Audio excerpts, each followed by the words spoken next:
গভীর সমুদ্র থেকে লাইটার জাহাজে হঠাৎ লাফিয়ে উঠল ৩ মণ ইলিশ। পটুয়াখালীর পায়রা বন্দরে ঘটে যাওয়া এই ঘটনাটিকে বাংলাদেশের ইতিহাসে একটি বিরল ঘটনা হিসেবে দেখা হচ্ছে। অনেকে এটিকে ভয়াবহ বিপদের পূর্ব সংকেত হিসেবে বর্ণনা করছেন। ২৯ নভেম্বর সামাজিক যোগাযোগ মাধ্যম ফেসবুকে ভিডিও ছড়িয়ে পড়ার পর থেকেই এ নিয়ে শুরু হয় নানা আলোচনা সমালোচনার। অবাক করে ঘটনাটি নিয়ে আরও বিস্তারিত জানাচ্ছেন লিমা সায়ন্তী। লাইটার জাহাজের ডেকে লাফিয়ে উঠল ৩ মণ ইলিশ।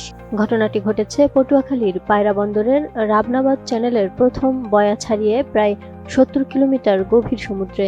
২৯ নভেম্বর সামাজিক যোগাযোগ মাধ্যম ফেসবুকে এ সংক্রান্ত একটি ভিডিও ছড়িয়ে পড়ে। জানা গেছে, পটুয়াখালীর পায়রা বন্দরের রাবনাবাদ চ্যানেলের প্রথম বয়ার থেকে প্রায় ৭০ কিলোমিটার গভীর বঙ্গোপসাগরে কয়লাবাহী লাইটার জাহাজ এমভি ক্যাসেল গ্ল্যাডিয়েটর নামের জাহাজটির দুই পাশ থেকে হঠাৎ লাফিয়ে উঠতে থাকে ছোট ইলিশ। এ সময় মাছগুলো ছোটাছুটি করে লাফাতে থাকে জাহাজের ডেকে। অন্তত ৩ মণ ইলিশ তারা সংগ্রহ করতে পেরেছেন বলে জানান। বাকি মাছ পড়ে যায় সাগরে। আমি বুঝি নির্মাণের শিল্প, সালাম স্টিল বোঝে ডিউরেবিলিটি। সালাম স্টিল, মোস্ট ডিউরেবল স্টিল। বিষয়টি নিয়ে জাহাজের এক প্রকৌশলী জানান, জাহাজের ডেকে ইলিশ ওঠার ১০ সেকেন্ডের একটি ভিডিও ধারণ করেন তারা। অভাবনীয় এই দৃশ্যটি তারা আগে কখনো দেখেননি বলে জানান। ২৭ নভেম্বর দুপুরের দৃশ্য এটি। পায়রা বন্দর তাপবিদ্যুৎ কেন্দ্রের জেটিতে জাহাজটি আসছিল।